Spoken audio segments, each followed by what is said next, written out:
What's up, guys? It's Eli, and I am up here in Salem, Massachusetts with Dennis Cregier, and we're at Forged BJJ and Krav Maga. And we're filming a couple of videos because we were talking about some compare and contrast things, and I really like what Dennis does here. I like training at places like this because these guys are like, they hit the whole kind of spectrum of martial arts. You know, like I like obviously the self-defense, the stuff that works in a variety of different modalities.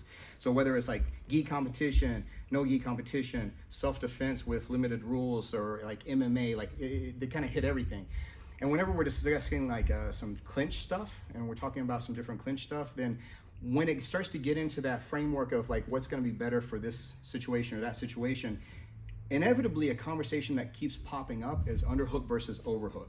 And there's not like this one's better than that one necessarily, but obviously there's going to be one that's maybe better for a given time, a different like size of bodies or whatever. I don't know if you can tell, but he's a little bigger than I am. Like I'm about the size of his leg. It might not translate to video, but he's a beast of a man. So he typically, you like the overhook. The overhook, yeah. So why don't you kick that off and talk about the overhook a little bit from Clinch? Yes, what I like to do is try to wrap this up nice and tight. I want to try to put a lot of like pressure on his arm. I like to go for tricep control too.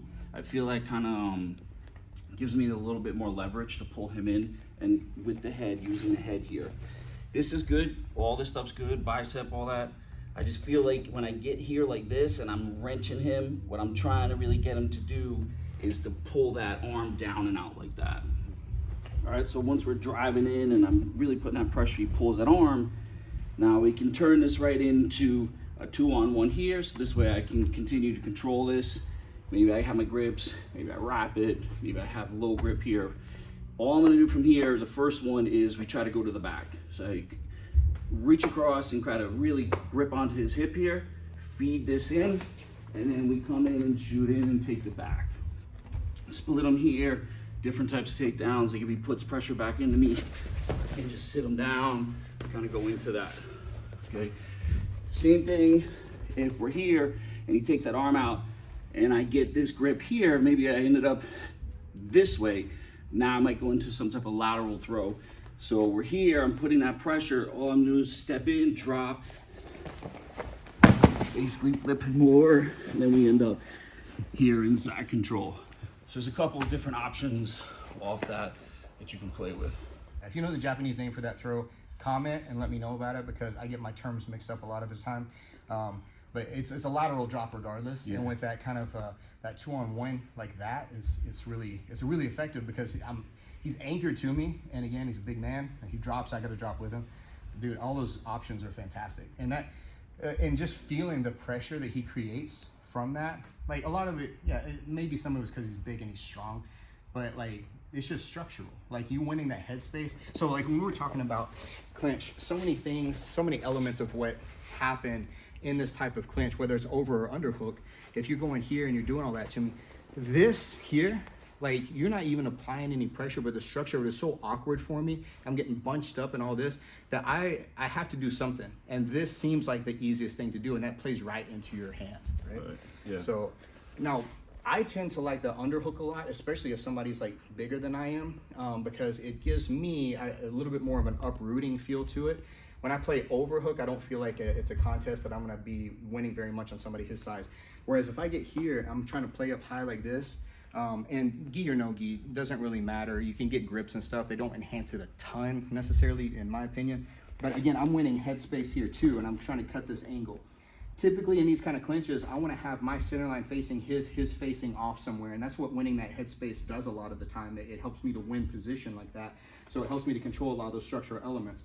Like Dennis was saying too, this is really good. I like to play here because, again, depending on what the variety of circumstances might be, if the circumstances are striking, then man, you got a lot of opportunity from here because again, I'm facing him, he's facing off. You got headbutt opportunity depending on the rule set. We got knees. And that's the cool thing about this is I can open and close space. So you're throwing those knees in there is pretty cool. Throwing knees to the outside of the knee here, that sucks a lot, stomping the feet.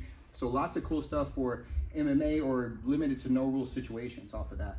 But in addition to all that too, just talking about the structural elements that work in any kind of competitive environment, from here, I've got the ability to pivot and look to step inside and do that, the kind of kickstart kind of movement right there. So if you're good at like a Uchimata, you can hit an Uchimata from there, and it's gonna be a nasty throw because I'm controlling this hand here. I'm gonna dump somebody on their head or their shoulder, right? I'm not gonna do that one right now, but know it exists, and at least, if nothing else, it gets him to pop that leg back. Right now, he's a little off balance. His base is kind of spread out wide. And so if I come here and I kick behind this one, now you can maybe sometimes just get the kick and trip just with that leg. What I like to do is do it like a doorstop here, this way, so that now I keep it there until I can reach down and get like an ankle pick off of it here, this way. And then I can kind of get that little short ankle pick and that hike up like I'm throwing an overhand, and that kind of gets it. If he steps out of the way of that one, I kick this one out, I go to kick this one, he steps that one out of the way, his head is so far over his toes and he's so off balance, I can step in for like a Tai Toshi type throw, or maybe some other kind of modification of a hip throw too.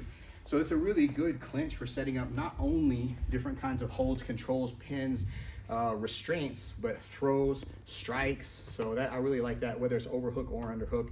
I prefer underhook a lot of the time, depending on the size. He likes overhook a lot of the time, depending on the size. Both are right. I don't know which one's better. Which one do you like? Which one do you prefer? If you're a practitioner, is there something inherently wrong? You can comment below. Something like that you just absolutely hate about the overhook, something you absolutely hate about the underhook. Let me know in the comment section so I can steal all your ideas and make them my own. Either way, Dennis, I appreciate you. Thank you, sir. If you're in the Salem area, come in here and train with train at Forged BJJ and Krav Maga with Dennis Cregier, and appreciate you having me up, brother. Check out his channel too, Forged BJJ and Krav Maga, on YouTube and all the socials. Right?